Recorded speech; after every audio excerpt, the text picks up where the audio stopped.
Good morning, Milo. Look who I have today. This is my friend, Hermione. Now, when Hermione came to live with me, I had my rabbit Harold that you met at Easter, and they were kind of afraid of each other because Harold saw those teeth and that tongue and said, "Oh my." I like Hermione's teeth too. Now, you'll be surprised to find out that some scientists don't think that dragons are real. I know. Hermione's she's upset about that because she knows she's real, but sometimes scientists don't look in our hearts for what we believe. Isn't that right, Hermione? So, some people think that dragons we should be afraid of them. I know. Hermione says no, because she's friendly even though there's that fire in those teeth. So sometimes you just have to look at the story and see the truth in the story, right? Do you think maybe dragons were dinosaurs in a former life? Maybe that's where those stories came from. And maybe people thought they needed a big, trusty animal who would protect them, like Hermione. You think that was what you were supposed to do? Yeah, she says so. So anyway, sometimes we have to look at the stories and know that science will tell us one thing, but sometimes we can find the truth in the story that means something else to us. What do you think? Hermione would like you to pet her. You want to pet Hermione? Yeah. She likes you. Okay, now you can go to your class. Thank you, Milo. So will you join me for a moment of prayer and reflection? Spirit of life and love, we bring you our holy curiosity for all that is happening in the world today. Wars, famine, Ebola, laws that we just cannot understand. But yet, there are people who are working together, loving together, looking with hope to a new day. Our holy curiosity keeps asking us to find a new way, a better way, a way that will bring us all together. Be with us in this time. Now, let's have a silent meditation. Good morning, everyone. Good morning. My name is Kate Gibson. Curiosity can take us to many different and unexpected places. Sometimes that can be joyful and exciting. At other times, it's uncomfortable, uncertain, even costly. We don't always know where curiosity is taking us, but I believe that curiosity helps us put together the puzzle of our existence, piece by piece. Now, that's a puzzle that may never entirely fit together, but as Albert Einstein said, the important thing is not to stop questioning. Curiosity has its own reason for existence. Personally speaking, I know that curiosity has been threaded through my own spiritual journey. I remember the first time I ever doubted my Christian upbringing was, ironically, on the day of my confirmation in the Episcopal Church. I was 14, and I was standing in the courtyard outside of the sanctuary. I'm sure I was a little nervous, but I was also remembering one of the lessons from confirmation class. the minister had told us a story about a tightrope walker. After dazzling the crowd with his death-defying tricks, the tightrope walker got out a wheelbarrow, and he asked the onlookers if they thought he could push the wheelbarrow across the tightrope. To believe, according to the minister, is to say, yes, he can do it. But to have true faith is to get up in that wheelbarrow with the tightrope walker. And outside the church that day, I wasn't sure I was really up there, right? But the willingness to examine my true beliefs was a kind of curiosity. And it was one little puzzle piece in my understanding of myself and the universe. Later on, in religion class at Catholic high school, we had a course on world religions. This led me to a curious and concerning problem. How can the church say that it respects other religions, even finds truth and holiness in them, but still preach that Jesus is the only way to salvation? I asked my religion teachers about this. I even asked a group of monks who visited the school. None of their answers made sense to me or felt satisfying. And as I moved on to college, I left church entirely. Another puzzle piece. But curiosity has also brought me back to spirituality, and that started with curiosity about outer space. I was fresh out of college, and I was working in a publishing company in New York. We were producing an almanac for kids, and I got to write the chapter on space, which was so cool. As I was writing, I researched black holes, supernovas, the Big Bang, and the expanding universe. And I was blown away by the beauty and mystery of it all. And that's when the big questions really hit me in a new way. How and why is there this big, beautiful universe and all of us, instead of nothing at all? And what does it all mean? Einstein also spoke of the awe we experience when we contemplate the mysteries of eternity, of life, of the marvelous structure of reality. He said it was enough to try to comprehend a little of this mystery every day. And he urged us never to lose a holy curiosity. Never lose a holy curiosity. And so that's my hope for me, for all of you, and for our community, that we hold tight to our holy curiosity, and that we use it in our search for truth and meaning to put the puzzle pieces of our existence together, and that we remember to be in awe of the beauty and wonder along the way. Thank you. The wonders of nature are often one of the best gifts, I feel. Kate talked about Einstein's holy curiosity, which I love as a concept, and an early inspiration of the scientific revolution in Europe was a predecessor of that, the two-book Christian theology. This is the idea that God gave two books to teach mankind. One of them is the Bible, but the second book is the universe itself, the world. And that's easy to picture as a divine thing. So many people are inspired by the wonders of nature, the branches of May, the lilies of the field, the leaves of grass, as well as the majestic mountains, the dark ocean, the stars in the sky, the wandering planets. Seeing these, it can be easy to imagine a wondrous creator.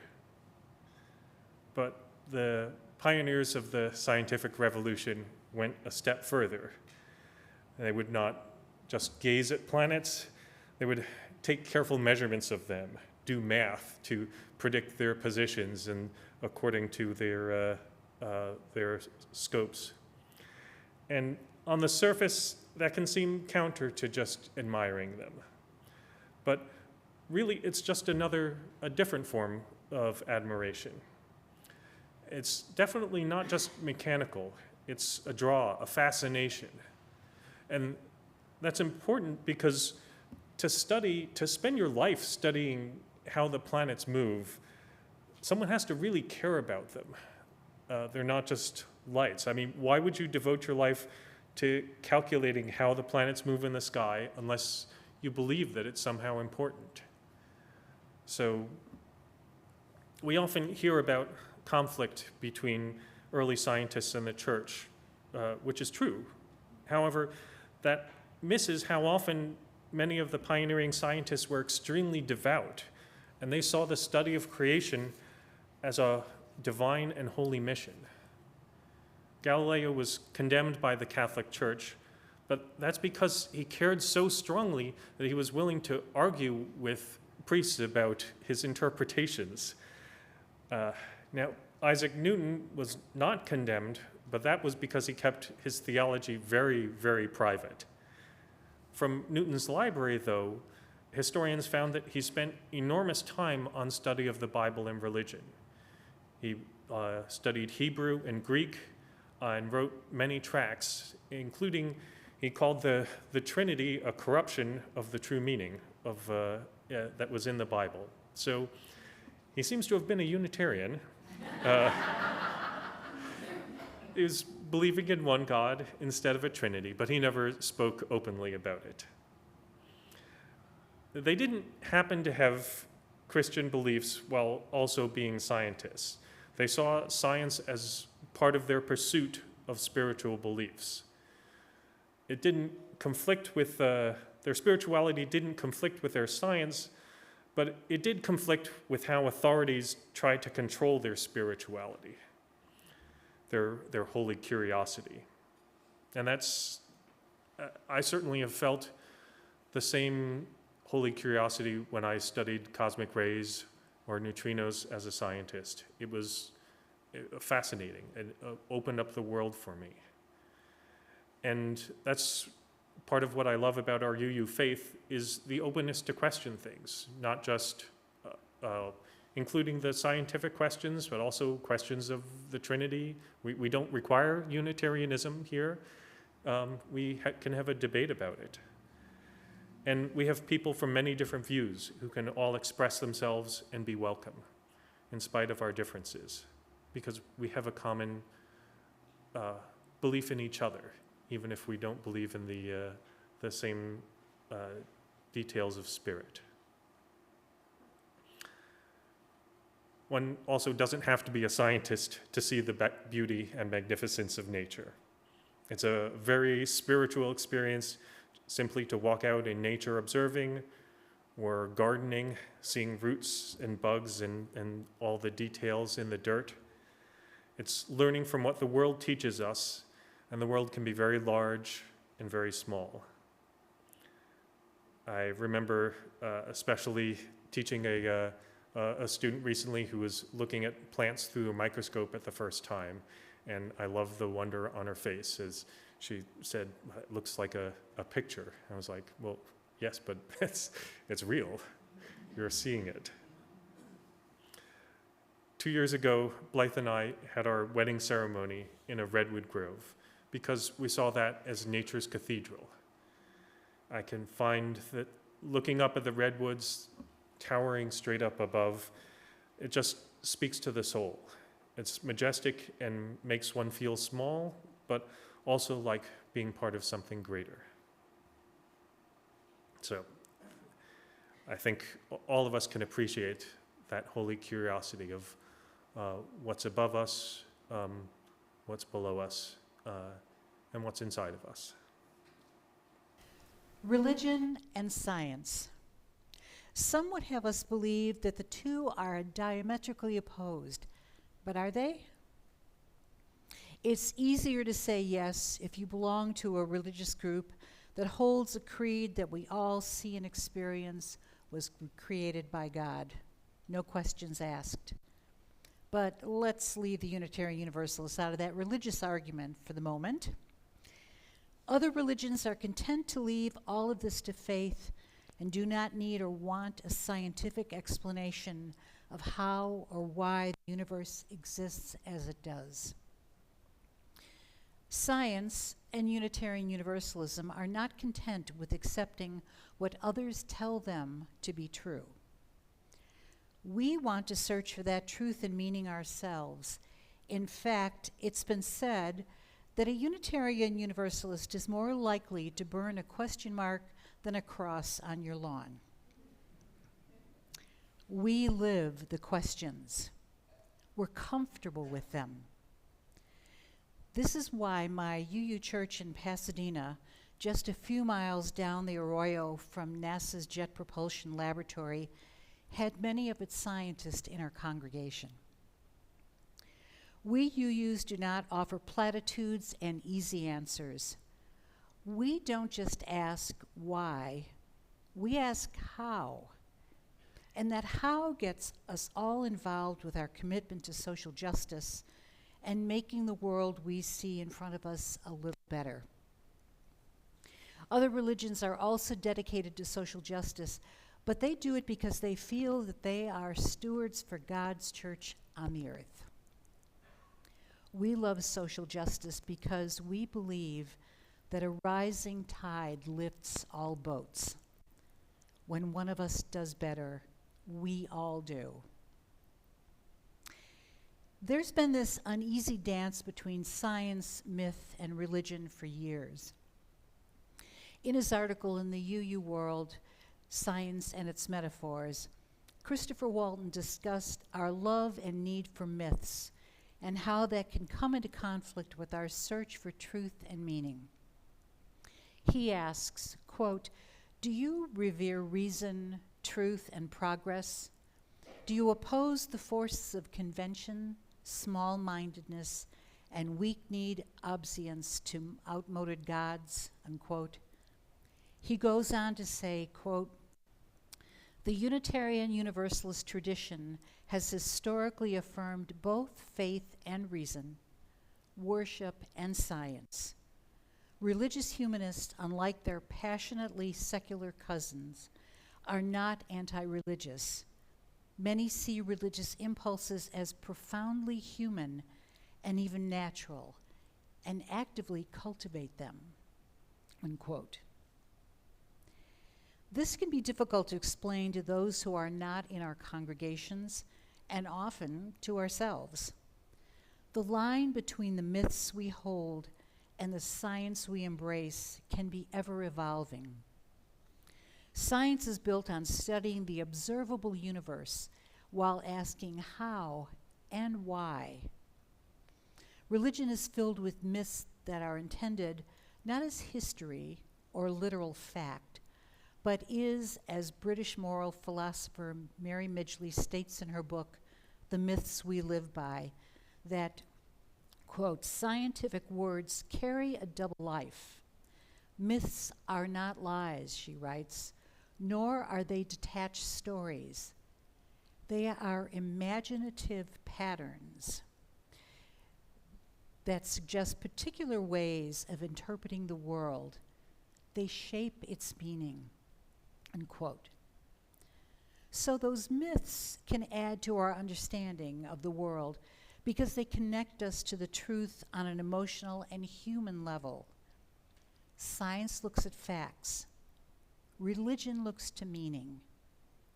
And I believe that we can have a richer life by letting both unfold in our lives.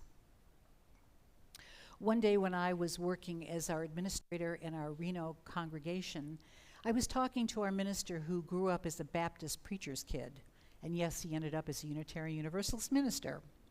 We were talking one day and I said, "You know, it just occurred to me.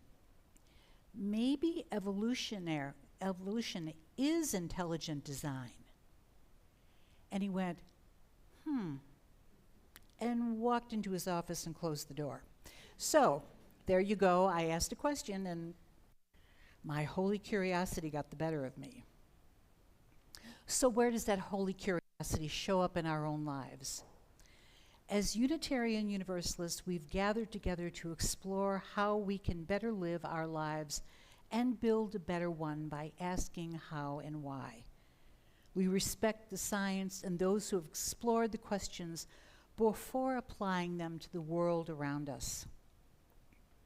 But is there also a place for the religious view of life coupled with the scientific? Molecular biologist Ursula Goodenough wondered that too. Christopher Walton, in his article, pointed out that she wondered, quote, why are people religious? And then, why am I not religious? End quote. So she joined a Presbyterian church as a scientific experiment, as a non-theist scientist. What Walton says when she came to admire was, quote, the church's availability, its ability to elicit states of serious reflection, reverence, gratitude, and penance, quote. But then she wanted to know if those qualities depended on what she called a supernatural worldview. In the end, she realized that, quote, when I sing the hymns of faith in Jesus' love, I am drawn by their intimacy, their allure, their poetry. But in the end, such faith is simply not available to me. I can't do it. I lack the resources to render my capacity for love and my need to be loved to supernatural beings. And so I have no choice but to pour these capacities and needs into earthly relationships, fragile and mortal, and difficult as they often are, end quote. I'm not sure she realizes what a Unitarian Universalist thought that is. I believe that holy curiosity can lead us to a richer life whose faith does not depend, as Kate said, to being a passenger in the wheelbarrow on the tightrope of life.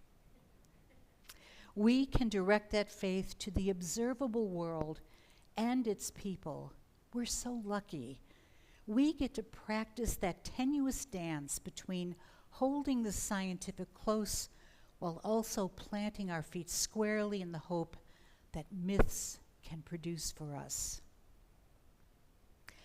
Let us always remember that holy curiosity and let us lead us on to something better in our lives, to the glory of life.